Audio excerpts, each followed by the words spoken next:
सबसे पहले तो एक बार और उद्घोष करेंगे,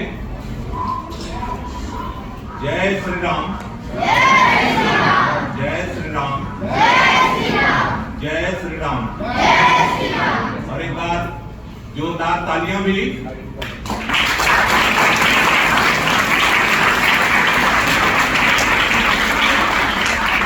और इन तालियों की आवाज कहां जानी चाहिए? नहीं, लंका नहीं, वहां तो राम हो आए। अब कहां जानी है? नहीं, अयोध्या भी नहीं। अभी इन तालियों की गड़गड़ाहट पूरे विश्व में जानी है, जहां अब आपको जाना है। किसको जाना है? आप सभी नन्हे नन्हे राम को जाना है, अपनी क्षमता से, अपने गुणों से, अपने विचार शक्ति से, अपने सनातन मूल्यों से। और इन तालियों की गड़गड़ाहट सबसे पहले हिंदुस्तान के हर घर में एक दिया जलाने की प्रवृत्ति, एक संपन्नता की प्रवृत्ति, अभावग्रस्तता को मिटाने की प्रवृत्ति के भाव के साथ जानी चाहिए, जिससे इस हिंदुस्तान में जितने बच्चे हैं सब के सब दीपोत्सव मना सकें, सबके परिवारों में खुशियां आ सकें। तो ये ताली इतनी तेज बजनी चाहिए जो इस भाव को पुष्ट करे, इन फीलिंग को पुष्ट करे। तो एक बार तेज ताली।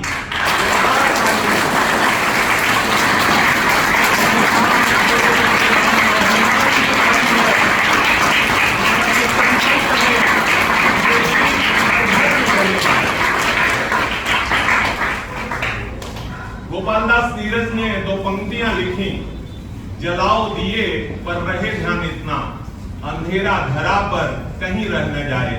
तो ये भाव स्टार हाइब्रिड से भी आज उद्गीत के रूप में निकलने चाहिए। हम सभी दीपोत्सव के कार्यक्रम को मनाने के लिए आज यहाँ इस परिसर में उपस्थित हैं।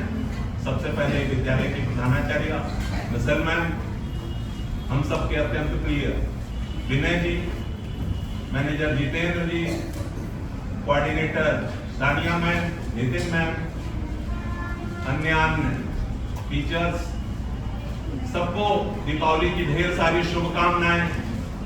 अभी रंगोली देखी, अत्यंत हर्ष का अनुभव हुआ।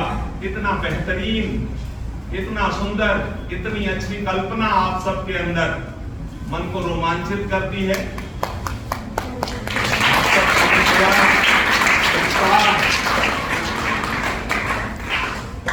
ये उत्साह ही जीवन में आगे बढ़ने का पहला चरण है। दीपावली एक लंबे क्रम त्योहारों की श्रृंखला है, उसमें आज पहला दिन है जिसमें हम धन्वंतरी जी के प्राकट्य दिन को मनाते हैं। और ये प्रक्रिया शुरू होती है, अगर आप इसके ऐतिहासिक पृष्ठभूमि को देखें तो ये प्रक्रिया शुरू होती है समुद्र मंथन की प्रक्रिया से। आप सबको ध्यान होगा, कहानियां सुनाई गई होंगी कि एक बार की बात थी, संसार में दो सब तरह की शक्तियां होती हैं, एक सकारात्मक और एक नकारात्मक। और इन्हीं दोनों को जब मिला दिया जाता है तो बिजली बन जाती है, करंट बन जाता है, पॉजिटिव और निगेटिव पे। ऐसे ही जो है मानवीय वृत्तियां होती हैं, पॉजिटिव वाली और निगेटिव वाली। और अगर कहीं ये दोनों मिल जाएं किसी उद्देश्य के लिए,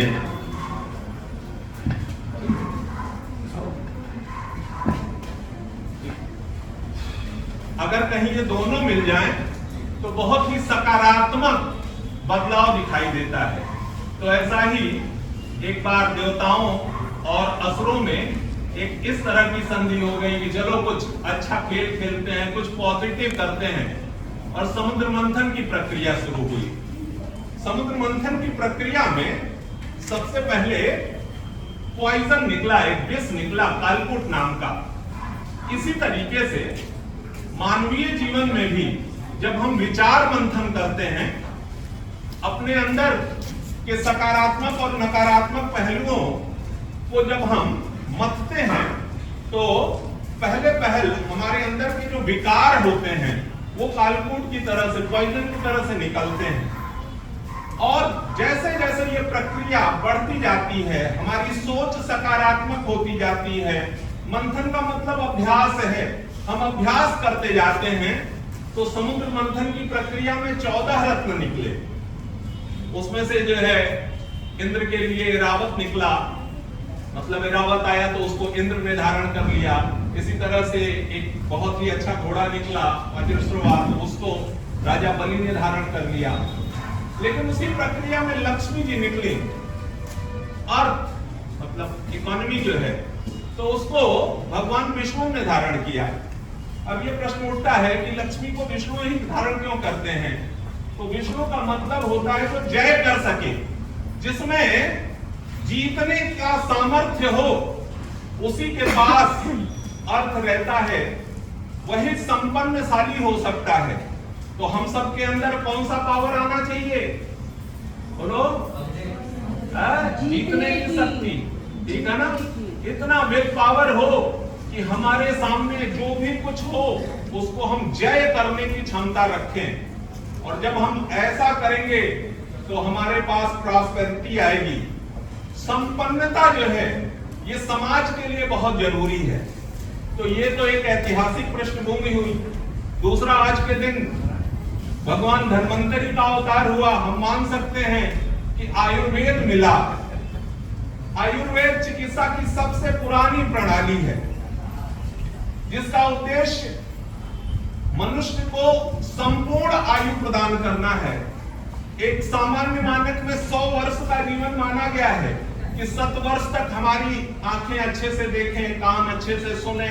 हमारा पूरा जीवन जिसका कोई एक उद्देश्य है, वो उद्देश्य जब हम एक लंबे समय तक जीवन जी पाएंगे तभी पूरा कर पाएंगे। तो आयुर्वेद की प्रेरणा आज को हमको लेना है, जिसका मूल है युक्ताहार विहारस्य युक्त सुखनावो बोधय। तो हमको अपना आहार विहार, अपना सोच, अपनी संकल्पना, इन सब को बहुत सकारात्मक रखना है, प्रकृति से मिला जुला रखना है। तीसरा पहलू, हिंदुस्तान एक कृषि प्रधान देश रहा है आदिकाल से। जहां जो भी पर्व त्योहार रहे हैं, उनका समाज के संगठन से एक योगदान रहा है कि इस सामाजिक समरसता में समाज के हर वर्ग को कुछ न कुछ मिले। तो हम जब दीपावली का इस तरीके से मूल्यांकन करते हैं, तो जो हमारी खरीफ की फसल होती है वो इस समय कट चुकी होती है। तो जो हमारा मुख्य कृषक वर्ग होता है, उसके घर में अनाज पहुंच चुका होता है, उसके यहाँ लक्ष्मी पहुंच चुकी होती है। अब बाकी समाज के जो वर्ग थे प्राचीन काल में, जो शिल्प से जुड़े हुए थे, जो अन्यान्य वर्ग कर रहे थे, उनके घर में पैसा कैसे पहुंचे? तो त्योहारों की ये परंपरा है जिसमें हमको अनिवार्य कर दिया जाता है एक सकारात्मक भाव से।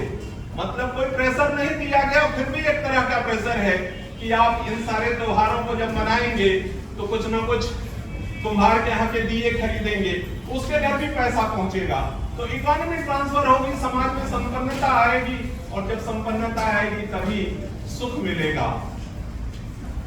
एक प्रारंभिक कोड जो बार बार दोहराया जाता है, विद्या ददाति विनयम विनयाद्याति पात्रताम पात्रत्वा धनम आपनोति। तो धन जो है वो तीसरे नंबर पर है। आप जो एजुकेशन सिस्टम में शिक्षा ले रहे हो, इससे आपके अंदर विनय आना चाहिए, मॉडेस्टी आनी चाहिए। जो ही मॉडेस्टी आएगी, आपके अंदर सीखने की प्रक्रिया आ जाएगी। जब आप सीखोगे तो पात्रता आएगी ही आएगी, और जब आपके अंदर पात्रता आ जाएगी तो आप विष्णु बने, आप जय करोगे समाज को, और धन आने के बाद सुख मिलेगा ही मिलेगा। तो हमको आज के इस दिन इन सारी बातों को एक साथ आत्मसात करना है, सोचना है, और भाव में क्या बनना है? विष्णु बनना है। हमेशा एक फीलिंग होनी चाहिए कि हमको क्या करना है? जीतना है। क्या करना है? जीतना है। ठीक है ना? हर जगह विजेता जो है वो केवल वही होता है जिसके अंदर फीलिंग होती है, विश्वास होता है कि मैं ऐसा कर सकता हूं। तो आप सबके अंदर कोई ना कोई एक सपना होना चाहिए, और उस सपने को पूरा करने के लिए पूरा विश्वास होना चाहिए।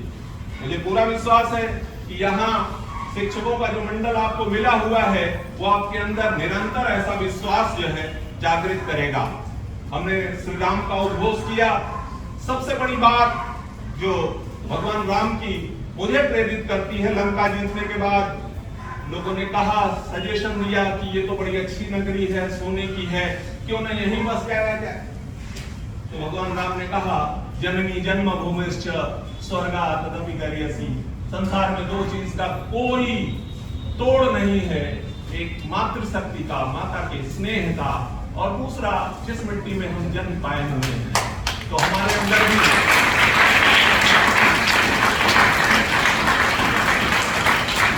माता का प्रेम तो दिख जाता है, मतलब बचपन से लेकर के और आप जिस अवस्था में हैं तब तक आप अनुभव कर चुके होते हैं। प्यार दुलार, साथ में चाटे डांट, ये सब कहीं ना कहीं याद आते हैं। तो ऐसा शायद ही कोई बालक बच्चा मिले हमको जो ये कह सके कि माता से स्नेह नहीं है। लेकिन मातृभूमि से स्नेह, इसको उपजाना पड़ता है। जैसे जैसे आप समाज के प्रति संवेदनशील होते हैं, आपको मिट्टी की महक पता चलती है। विवेकानंद लौट के आए, जब समुद्र से उतरने के बाद पहली बार जो ही पहला चरण पड़ा, उस जमीन पे नतमस्तक हो गए, लौटने से लगे। लोगों ने पूछा, अरे ये क्या कर रहे हो? कहा, अपनी मातृभूमि से बहुत दूर था, मातृभूमि से लिपटा तो लगा कि माता से लिपट गया हूं। ऐसी ही